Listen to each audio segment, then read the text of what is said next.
Welcome to I Love My HBCU ? The podcast where we express our undeniable love for HBCUs, but where we are also not afraid to address a few tough questions. So, sit back, learn a little, love a lot, and rep your HBCU. Hello, good people. It's another episode, and it is another reason to love your HBCU. I have a lot of favorite people. So when you hear me say this, some of you are gonna roll your eyes, but it is so true. I have one of my favorite humans Oh, in the recording with me. Her name is Tuesday Barnes. Tuesday, how are you? I'm doing very well. Thank you for having me. So let me say this. If all you are doing is listening to us, stop right now, go to YouTube and look and watch us. So Tuesday has this smile on her face, and our producer just said this, and Tuesday's laughing right now because it's the truth. Our producer just said this. You could be having a bad day, and Tuesday gets on your screen and you just smile. You're just happy Oh, that she's there. And this is every single time I have been in your presence, and we've only hmm. met each other in real life, I think once, Hmm. but every other time has been virtual. And through the screen, she just calms. So welcome to a Hmm. calming conversation.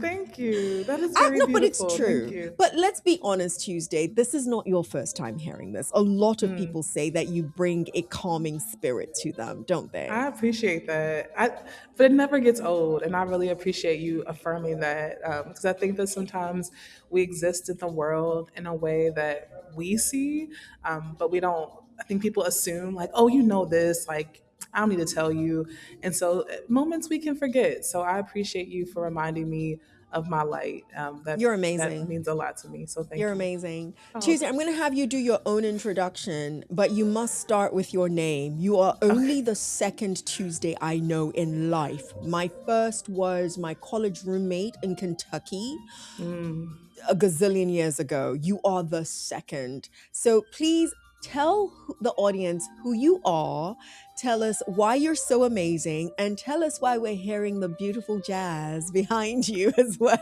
Yeah. So again, first, just thank you for inviting me into this space. I really appreciate it.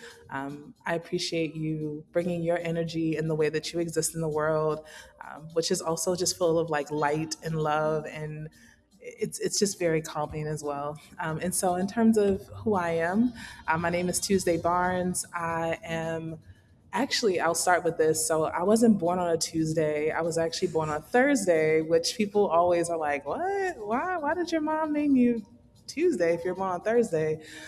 But it's funny. My dad actually named me, which is really special to me because my dad passed when I was very small, and so thinking about the power of a name and the way in which we carry our names with us throughout the world, really.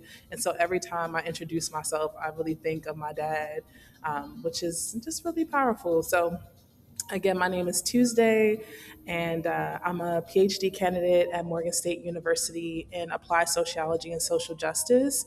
Specifically, my work looks at racial identity formation. So I'm really interested in how people identify racially, but also how they make sense of their racial identities. And so my dissertation is actually a comparative analysis between the United States, South Africa, and England, really looking at first and second year students and how they're exploring identity, but specifically racial identity. So, yeah, I'm really excited about that. I start data collection in August, which is very soon. So, my dissertation happens in three phases. The first phase is in the United States. In the second phase, I'll actually fly down to Cape Town, South Africa in January, and I'll be there from January to June, and then I will fly up to London in August. So I will be in London from August to December during the last phase of data collection. And hopefully, I'm going to speak this into existence. I've been in conversations with a professor in Brazil, so I may spend my summer 2027 doing some cool work around race in Brazil. So I'm excited about that. But if not, I will be in Baltimore enjoying my family and my friends that I don't see a ton because I'm always doing a lot of things. And my last little thing I'll say is, as you all can hear the music in the background, I'm down in New Orleans right now doing a policy fellowship with the Urban Leaders Fellowship, which I'm really excited about.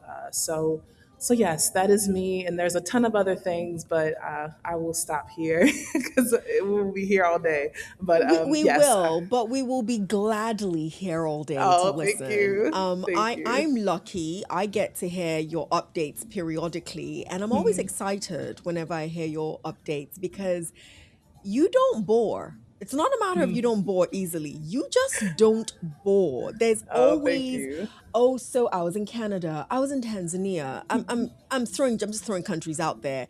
You're Yeah. always on the move. You're always in search, but not in search for something. You're just always actively searching. It takes a special kind of person to do the work that you're doing, especially in sociology, right? Applied social justice.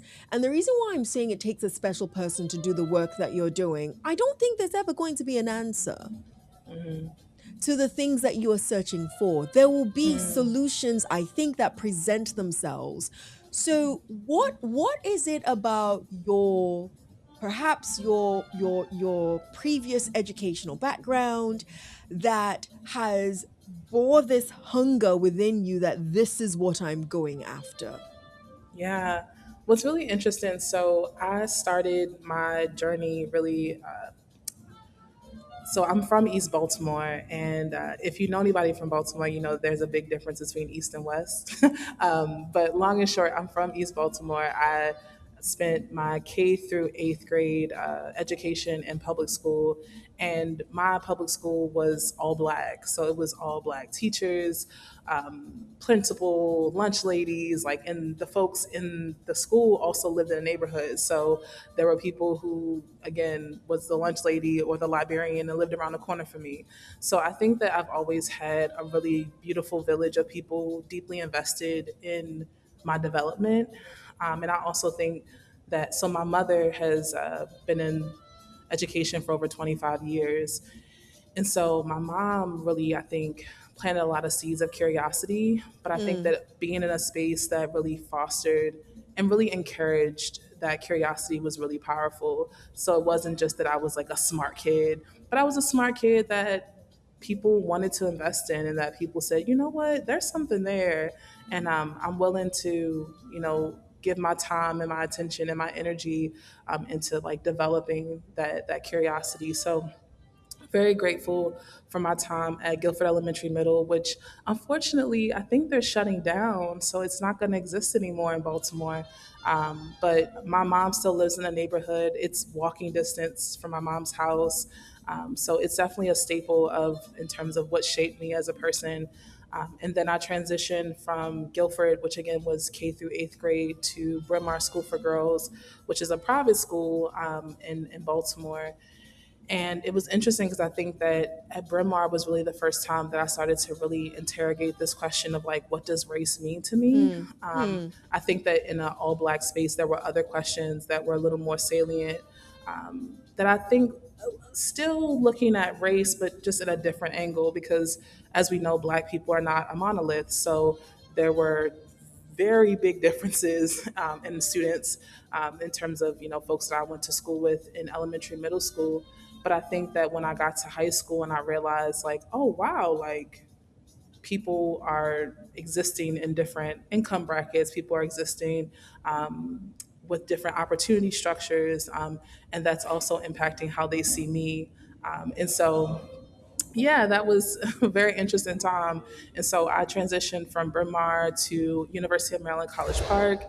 And University of Maryland College Park honestly was the first time in my life that I really felt that I had a place. Like I think that middle school, elementary and middle school, I was just kind of like the smart kid that people knew for being smart, which I appreciated very much so.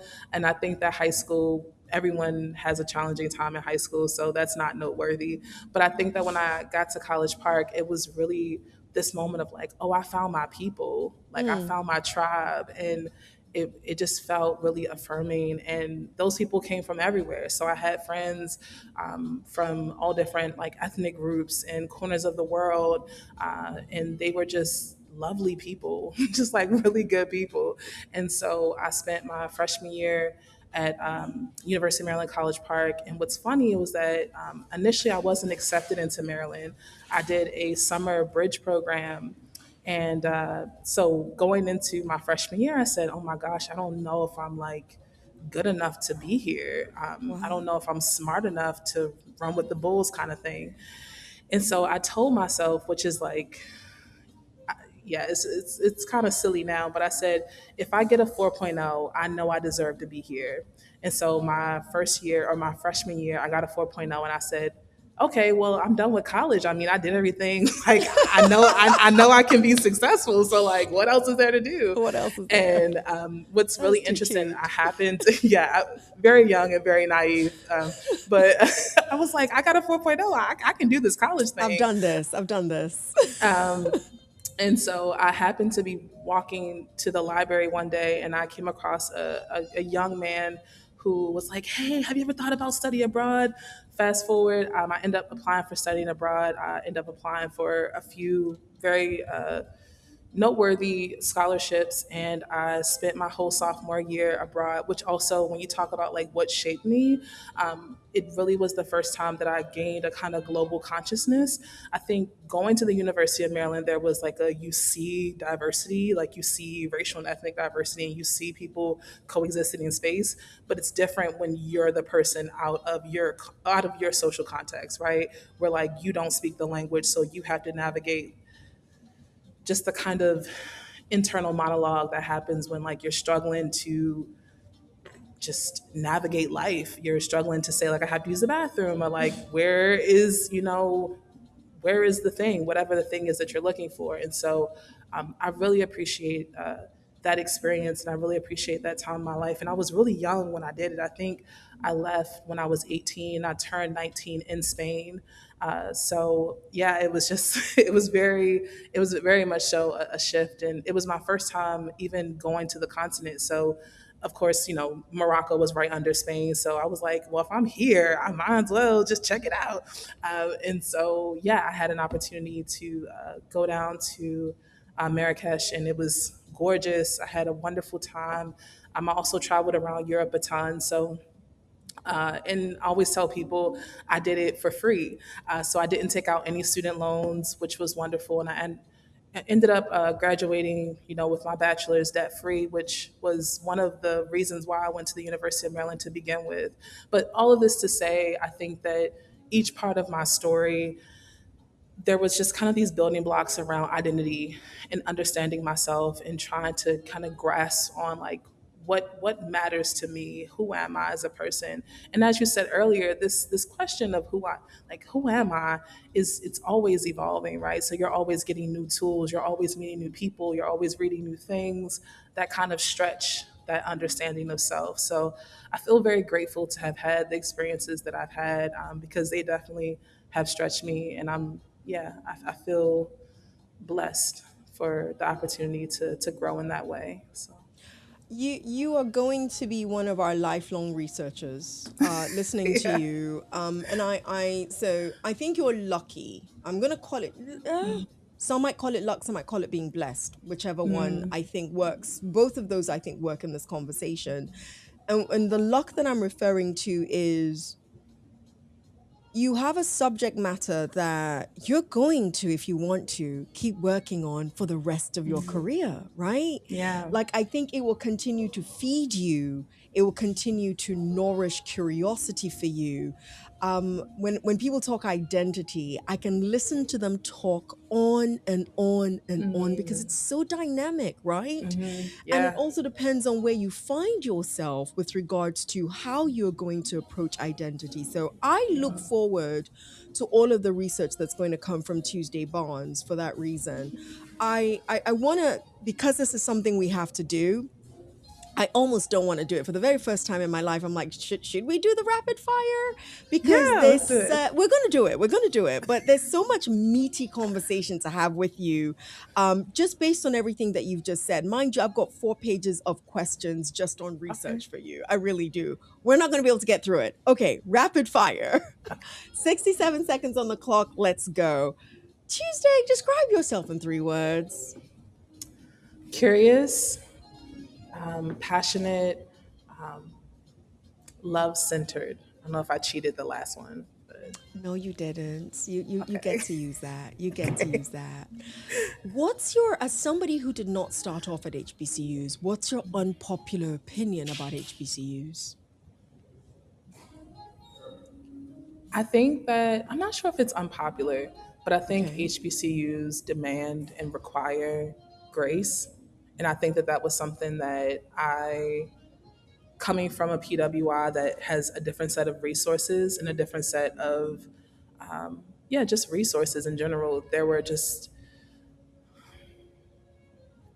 things that I expected that I think I had to have some grace to understand. And I I like think the that, honesty. yeah, I think that that's important. Yeah. It could be undergrad, it could be grad. Shout out your favorite professor or person that you've met in college. She's Yes, smiling. definitely. She's beaming. Yeah, so definitely Dr. Chris Marsh, who is still one of my favorites. She's actually the co-chair of my dissertation. I met her as an undergrad. She actually like helped even during my like some of my grad time at Maryland, and so I think that there. And I know it's supposed to be rapid fire. I promise I'm This going to is be very supposed quick. to be I rapid know, I know, I know. It's going to be Tuesday. very quick. I know, very, very quick. But she really has taught me just the power of like seeing someone in the fullness of who they are. So I think that there was a moment in my life where I was like, I want to be a social scientist and I want to do research and like I saw research very like in this narrow way of like these people run regressions and they like tell the truth. Mm, And but I think that Dr. Marsh has really shown me like what does it mean to show up for the fullness of who a person is. So not just Tuesday Barnes the researcher, but Tuesday Barnes the poet, the daughter, the full person. And I feel like I'm a better person, a better researcher, and a better mentor because of her. So very, very grateful for Dr. Marsh. So shout out to Dr. Marsh. Thank you, Yeah. Dr. Marsh. Note to anyone that ever has a podcast recording with Tuesday, don't give her the rapid fire because she Don't give does me not get the that. concept of rapid at all. Like, come on. No, it's true. It's true. I'm a yapper. So it's absolutely rapid fire gone, but I always have to ask this question because it's my favorite question. If your time, undergrad or grad, doesn't matter, if your time in college was a song, what song would it be? Ooh, this is fun. There's so many ways you can go with this. Okay, I think. See, my mind always goes to D'Angelo, but then that makes you. It just puts you in this like. I know because it puts you in this like deep R&B space. Um, I What's wrong with that? really. I know. So the first thing I thought about was this song called "Really Love," and I really feel like that embodies. And again, if you listen to the song, it's like a lot of stuff going on, but I think that just like the feeling of the song is very like it's very warm, it's very deep, it's very rich, and I really feel like that has been my undergrad and my grad experience. Um, yeah, and it's also this Okay. beautiful like jazz, and I feel like jazz really makes sense with my life. I So love yeah, it. I love yeah, it. Okay, yeah. so listen, Tuesday has given us a time limit for this conversation. Otherwise, I'm not the one rushing Tuesday because I I know. know that when people literally tune in, they're gonna be like, "But we want to hear her keep talking." So, your college selection journey, how did you get to Maryland? And try to keep this one as short as you possibly Will can do. because you sound like you had options. So how did you get to Morgan? It's not Morgan, sorry, to Maryland. Give us your college selection journey. This was actually very I can do this very quickly. It was 100% a money decision. My high school was I think at the time about 25,000 per year, maybe 30, but it was around that. And so I had I had a academic scholarship to attend, but my mom Okay. still had to pay like a small amount. And I watched my mom like work a second job. I watched her really struggle to get me through high school. And my promise to myself was that my mom would not have to pay for my college, because college was about me. Like high school was like her doing her due diligence, to like, set me up in life. And I understood that. But I was like, you will not struggle for me to go to college. And so Maryland gave me the best financial aid package. And so that's where I went. Yeah, I that love was it. that was the I decision. Yeah. absolutely love it. I absolutely love it. Okay, so for the record, the way we come up with our this is our one of our summer episodes. The way we come up with our summer episodes, myself, the team, as well as our Gen Nexters, those are undergraduate students from different HBCUs that work with us. We just throw topics on the table and say, okay, which ones do we really want to hear about and who are the best people? So we threw it all together, and the minute I saw a student ask what exactly is R1, I said Tuesday Barnes is the one that's going to talk about this. But I don't want us to focus so much on what R1 means, right? Because there's just so many layers to it that you are better off going to the Carnegie Mellon's website and understanding that. Instead, I want to talk about in your clearly this is just going to be your opinion as somebody who is going through the process of research in a graduate program. I want to talk about whether or not the race to R1 for HBCUs is a true marker of success. And then I want us to build upon that. So, in your opinion, knowing fully well, even on the surface, right, the R1 generally means that that institution is going to get more research dollars, that institution is going to get more prestige in different ways, and so many other things. Do you think it's a worthwhile race for many HBCUs to go after the R1 status? Yeah, I think it depends. And I've sat with this for a while, right? I think it really depends on the institution. And I think it depends on what their goals are for like the next 30 to 40 years. So, really thinking about long term, what do they want the institution to look like? What do they want the culture to look like? What kind of student do they want to attract to their space?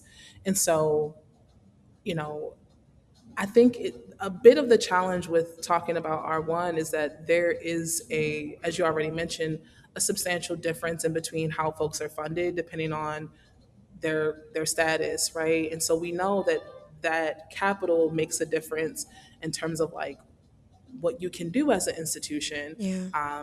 And I think that some of the question, I think, when I hear people talk about R1 is prestige, which Yes. isn't necessarily a financial question. It isn't just money, it's something else.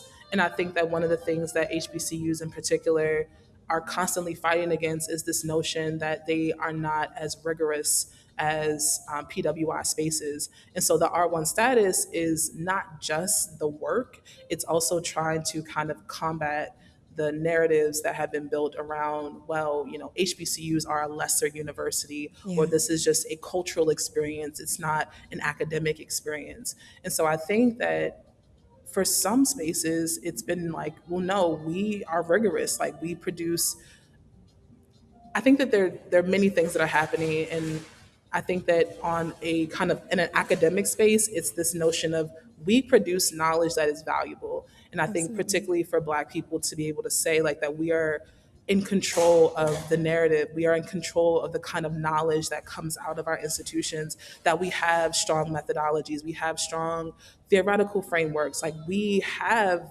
this thing which again historically has been,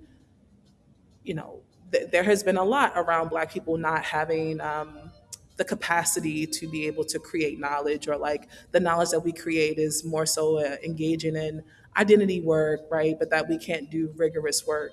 And so I think that again, it's a big task to say, well, no, we do rigorous work, and we deserve to be acknowledged for the ways in which we do that work. I think that again, there's also kind of like the public front facing thing of, well, how do we convince people that we have done the work because we're doing it, but people only in some ways you're only as good as your marketing, which Yeah, sounds kind of bad, but it's like public perception is really huge. it And so when people matters. think about an institution and they're thinking, well, do I send my child here or somewhere else? What is the advantage that my child will have in this space? I think that R1 really distinguishes institutions. So there's that. I do think that the pathway to R1 is also kind of interesting. So, how people are thinking about which kinds of spaces they want to fund in order to get to that place. And so, I've had a few conversations with folks, particularly around the way in which we engage in STEM conversations. Mm, So, I think that sometimes the pathway to R1 becomes a pathway that is kind of surrounded around STEM education. And so this kind of notion that, well, if we have enough engineers and if we have enough mathematicians, that is going to be the way that we prove. It sounds bad, but it's kind of like proving worthiness in a way. mm. And that becomes a larger conversation of like, but to who and why? And at this point, why are we still trying to prove that to those people? And again, that's kind of like the deeper maybe philosophical, sociological space.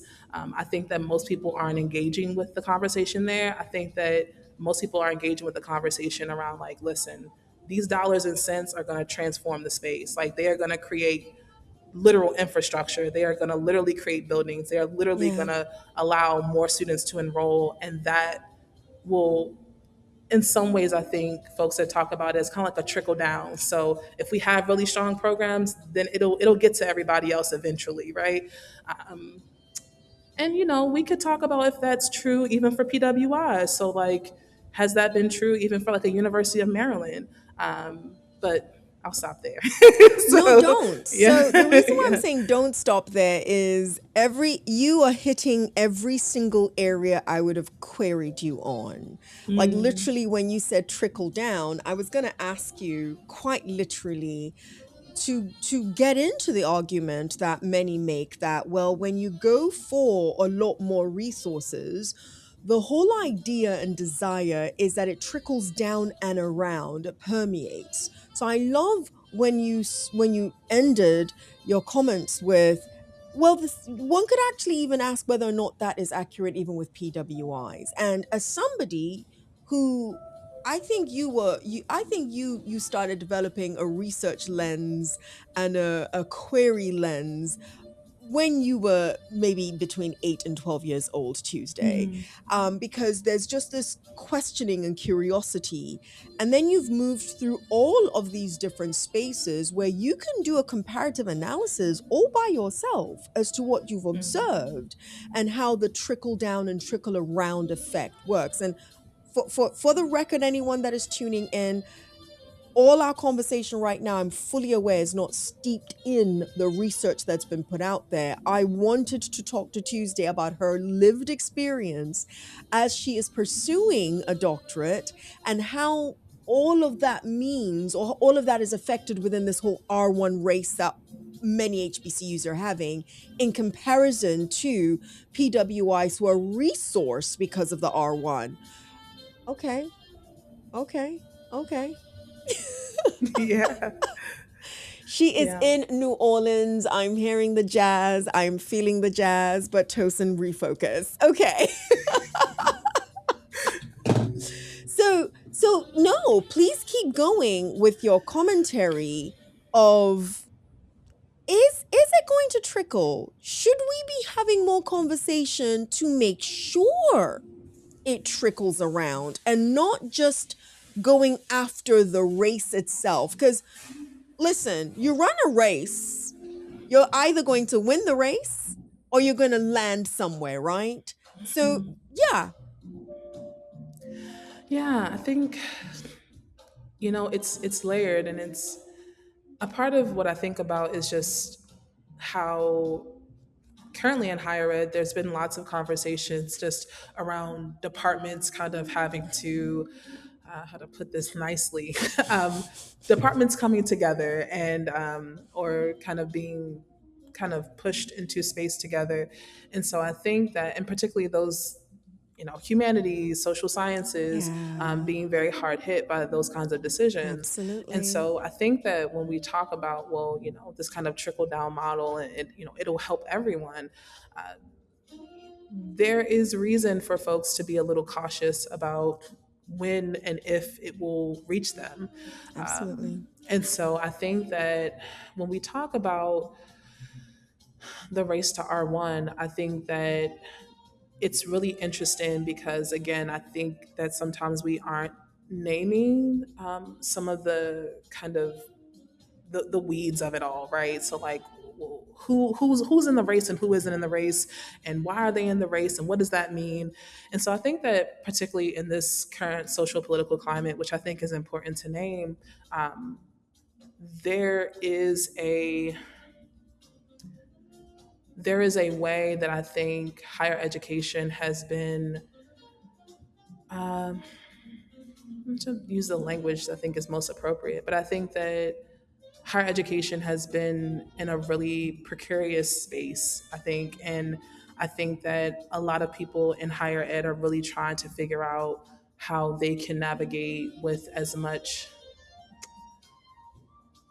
I don't know, I guess the word is caution, as they can, Hmm. because they're trying to figure out, well, how in some ways, how do they navigate this climate and the kind of constraints that are in this climate, while at the same time trying to engage in work that is quite radical. And if just to be transparent, like, I think that whenever you are asking people to engage with, whenever you're asking people to be curious, right? Whenever you're, being critical in any kind of capacity, which is why I think the social sciences and the humanities particularly become very interested in the R1 conversation, because they're typically spaces where students are being taught to push back against institutions, whether that be Absolutely. higher ed in of itself, or they're Absolutely. being taught to push back against like the larger kind of, the nation even, right? And so I think that in this moment where you see, like, again, this larger conversation, and I don't want to demonize STEM, because I think there are scholars within STEM that are very radical and are doing very great work. But I think that um, when we are mindful of, like, universities that have contracts with, like, defense corporations, and, like, funneling that pipeline, and then thinking, well, do you really want to build a kind of student that's going to be critical of that institution? More likely than not, you don't. Yeah. And so I Yeah. think that, like, when you have less emphasis on your social sciences and your humanities, in many ways you're trying to kind of stifle that. And so I think that, again, there are many students from University of Maryland, UMBC, tons of Maryland College, Morgan, tons of Maryland schools that have pushed back against that, even within STEM. But I think that, again, sometimes the race to R1 can kind of be an interesting kind of race toward a kind of like neutrality, or like a Hmm. kind of like flattening effect. Hmm. And I think that it would be very dangerous to enter into a research space and not enter it with a critical lens that I think many social sciences and many people in the humanities bring. And so, yeah, that's just kind of something I've been thinking through. As I heard you say that, we're going to use that word again, identity. I wonder, and I'm actually really grateful that I'm not actively part of conversations leading towards the R1 race at any institution. Because it's as someone who is in the humanities and social sciences, I've got a lot of questions. And like you, it's not that I don't, I see the value. I think if you are a researcher or an academic, if you say you don't see the value in in the R1 designation, I've got a question mark on that because there's value there, right? For sure, Whether yeah. or not you agree with how the value is delineated is irrelevant. there is value there. It leads to bigger resources, greater resources, and so on and so forth. And you use the word prestige, dear Lord. It's to me, it's like winning it's like being nominated for an Academy Award. The minute you get nominated, whether you win or not, nominated actress Tuesday Barnes joins the conversation. Like it's always going to be R1 University X, Y, and Z has joined the conversation. So there's that perceived prestige there. But as someone in the humanities and social sciences, it is impossible for me not to wonder, do institutions, because you talked about the neutrality, and I said, wow, do institutions not risk losing part of their identity? And I'm speaking HBCUs particularly. Do they not risk losing part of their identity? Is there not the opening of a mission shift when you are going after that status as opposed to not? Yeah, that's a great question. uh, yeah, I think that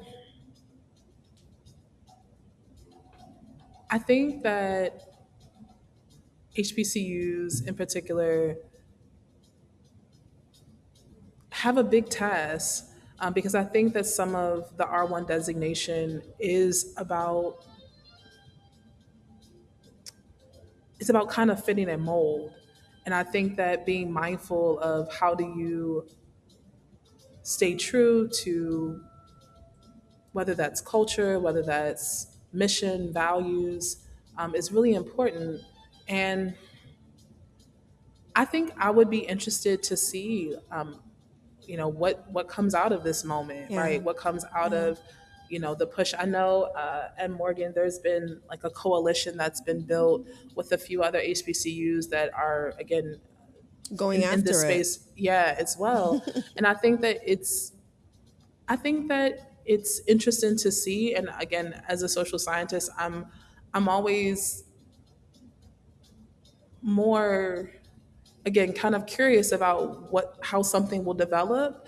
I think that when I think about like a space like Howard as an example, that I think had R1 and then no longer has R1, Well, and they now lost is, it and yeah, regained it again. Yes. yeah. And so it was just kind of interesting to see like them navigate that space, Yeah, because I think yeah. that Howard is considered the mecca for many reasons, Mm-hmm. but I think that like R1 was a part of that narrative of like we are excellent, we have this brand. And so I think that when other institutions are also looking, yes, for the financial component, but also like to shift the narrative. Because I think that, again, kind of going back to this maybe like PR marketing space, I think that, again, HBCUs have historically been spaces where Black people have had to really,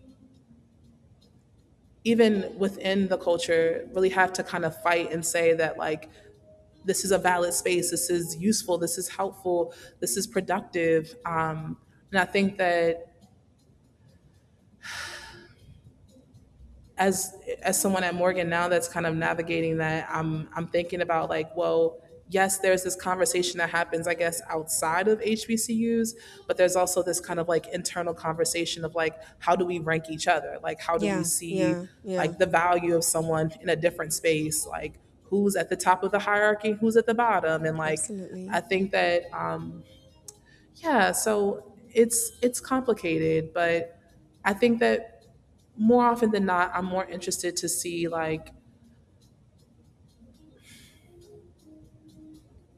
yeah, the kind of decisions that will come out of this moment. And again, as a social scientist, as a researcher myself, like I value research. I think it's really important. I've seen how transformational it has been in my own life and for the lives of others. So on a very basic level, I think I support the idea Absolutely. of moving toward R1, but I'm also very cautious about the kinds Cautious. of, ripple effects it could have. So yeah. Do you, I'm shifting, I'm pivoting slightly here. Are you tired? This is such a telling question, Tosin. Oh, are you tired of everybody else defining what success should be for for Black people, for HBCUs? Because I hear that in your commentary slightly, not entirely, but slightly, that we're always being measured by something else and not necessarily by something that we come up with. And I wonder, this is almost rhetorical at this point. I wonder if it's because we also measure ourselves against ourselves. And and I don't know how that sentence is going to end, so I'm going to be quiet. But yes, back to the question. Is do you think honestly that are you tired? Are you tired that don't answer this Tuesday. Don't answer this. This is rhetorical. Okay. Tosin believes, and I have this as a question for you, that if I imagine it was 2040 or 2050 and 15 to 20 more institutions have reached R1, or HBCUs have reached R1, the goalpost is going to change with regards to what now is being measured as success for our institutions. And guys, history shows us that once it is proven that we too can, then we move the goalpost to what the next level of success is. That's where Yeah. my question is coming from when I say, are you tired? Maybe because I am. So ignore, No, but I ignore the think question. I actually think it's an important question, and it's funny because I've been in conversation right before we started. I was talking to one of my mentees, and I mentor a few students, and they're really wonderful. But they'll say, you're like, Miss Barnes, you're always doing something. Like you're just always like, how do you just get She the energy to is. always do something? And I think that as it relates to this conversation around like moving the goalposts or like how we define success, I think that for me, I have a very specific vision for my life. And I think that when I kind of take a step back and I'm like, what am I doing this for? Like, what's the Mm, purpose of the mm, fellowships? mm. What's the purpose of the scholarships? What's the purpose of the research? I don't think of it as I'll get a degree and then people will, get to call me doctor, right? Like, if that was the goal, I would have burnt out a long time ago. I think that shifting success to really center more on like my own development as a person, like that I really get the privilege to follow my curiosity for the rest of my life. And Yeah, that I think that when I think about, as an institution thinking about R1 status, it's like, how do we use this as an opportunity to be more curious? How do we use this as an opportunity to have more interdisciplinary work? How do we really elevate the idea of being an institution that truly, inspires the world? We have this kind of like, Morgan to the world, but I'm like, yeah, and what is the message we want to send to the world? And so I think even for myself, when I do this work, it's not just, because, if the objective is just Dr. Barnes, then that will happen, and then there's nothing, now right? what? So, Yes. right. And it's like, okay, you've reached R1, and so what now? Right. I think that having a larger vision of not a vision for me, at least when I think about my own kind of idea of success, that's more like intrinsic. That's like, I care deeply about like people. I care deeply about like my mom and her neighbor that she's been neighbors with for over 30 years. And like the joy that I get just from like sitting on her porch. And I think there are other people that also sit on their porches that have neighbors. I also think about people who like whose neighbors have died, people who have like witnessed great atrocities, right? So Yeah, it's like trying to think about the kind of the very, very specific, the very, very local, because I think that when you have that opportunity to see like, what does success look like just in my everyday, yeah, not yeah, in the awards, but just when I wake up and I talk to my mom, or I sit on the porch, or like I drink a really, really good cup of like tea or something, right? Like that becomes a measure of like my life is really worth living. My life is very full. People talk to me and they feel lifted, right? So like when I think about the very, very specific of that, and then I try to bring it to something larger like an institution, it's like, well, what are our daily practices as an institution that really like mark us, that like students are like, I really enjoy being part of this institution because every day I'm reminded of X, right? I love going to, classes because I know my classes have a certain standard of excellence. This is my last little thing on this, but I do teach a sociology course, and it's funny because I tell my students like I expect excellence, and I think that sometimes that can feel very daunting, particularly for like freshmen and sophomores. They're like, "Ooh, I don't know if I want to take her," but I say I expect excellence, but I expect you to give the best that you have. And I know that that looks different from day to day. Like sometimes the best you have is 40%. And that 40% is you showing up and sitting in the seat and taking notes. And that's it. Maybe you don't have it in you to participate that particular day. I get that. Yeah. But I think that as an institution, really saying like, what does excellence mean? And like, how do we embed that into every every part of how our students experience it, so that yes, it's not just about R1, we made it, we have the designation, but how is it felt, how is it experienced? And also I just want to shout out Dr. Kevin Bradley over in Mm, the he mm. does amazing work in that whole office, and there's so many other people, so many other folks on campus that are just dedicated to lifting up students and really lifting up the kind of like intellectual like richness that happens at an HBCU. And I think that oftentimes when we again talk about R1 status, we don't talk about people who are like doing some of the very invisible labor already, that are Absolutely. like sending those emails and like having those workshops. And even as we talk about like global impact, shout out to Mariah Ray over in the study abroad office, where that office is very small. I think it's maybe two or three people, but they're making sure that Black students are seeing the world. Yeah. Like I was a Black girl from Baltimore who, at 18 years old, got to go to Spain. Like I never Yeah. thought that was possible, and so just saying that to say there are people currently doing that work, even if they aren't again being acknowledged as part of being a part of an R1 institution. It's like who are you at your core, right? And how does Absolutely. that show in the work that you do? So I'll So, stop there. Tuesday, I have 7.5 million more questions to ask you. However, we don't have the time because, again, I'm going to keep reminding everybody this is not my fault. This is Tuesday's fault. It Tuesday put me on a is. time limit. So, can we promise ourselves that we're going to do this again? And this is part one, Yes, and there'll be a for part sure. two?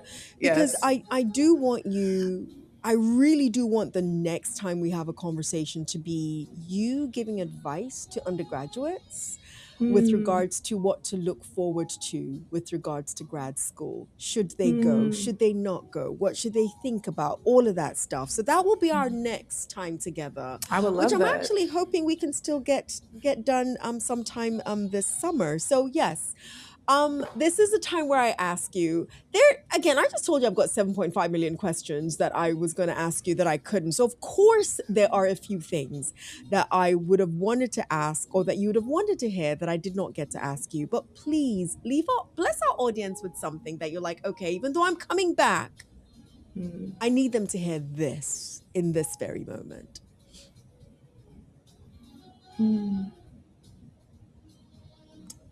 I think a really important thing for people to hear in this moment is that you are powerful, and whatever dream you have, no matter where you are in that dream stage, you are worthy of that dream.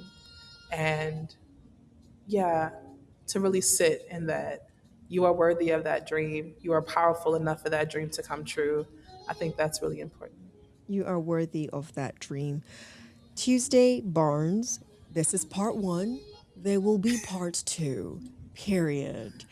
It is impossible for anybody to literally see your face on the screen and hear your voice and not go ahead and like this episode. So if you're watching Tuesday right now, go ahead and like this episode wherever you get your podcasts. And I hope that I have done my due diligence in encouraging you to subscribe to I Love My HBCU question mark wherever you get your podcasts. I didn't forget because my producer's like, you have one more question for her. Tuesday Bonds, in one short word or short phrase, in one word or short phrase, why do you love HBCUs? Let's see if she can make it short, guys. Let's see.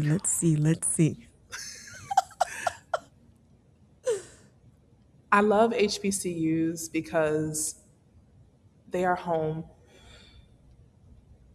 They are home. Tuesday, thank you so much for joining me. Again, I'm putting you on the spot. There must be a part 2 this summer. Yes. Must be. Okay, so we're going to check our schedules very soon. Guys, this has been amazing. Tuesday, thank you so much. Yours in Thank HBCU you. love. See you next episode.